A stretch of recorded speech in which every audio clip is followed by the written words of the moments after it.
début régional zay tantarana mandritra ny roa andro ny mahakasika ny SRCA SBC zay nanaovana tombana zavatra natao tamin'ity taona efatra amby roa 2024 ity sy ny recommandation ary mijerevana zay soso-kevitra ny drafitrasa atao amin'ny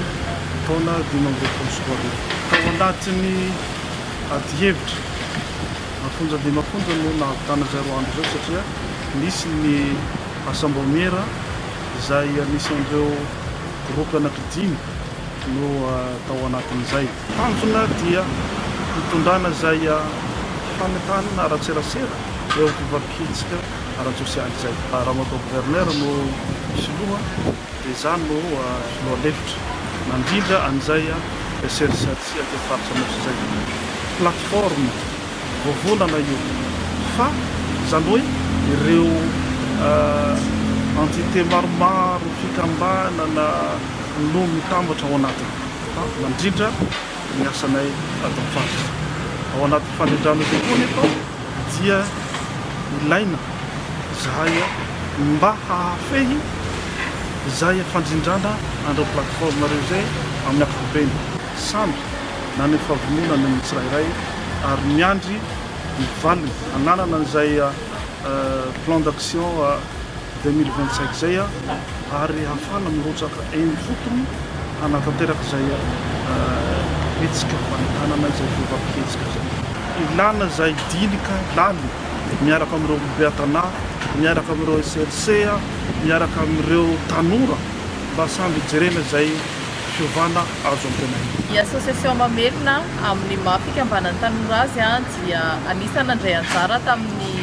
atrikasa fanamafisana fahaiza-manao amin'ny fivampihetsika sy fiarahamonina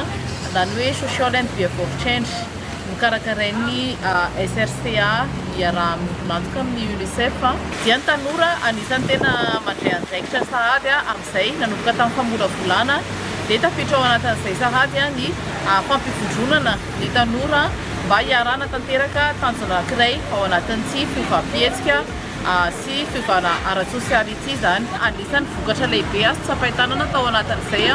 ny fitsanganan'ny Youth Coalition ANOSH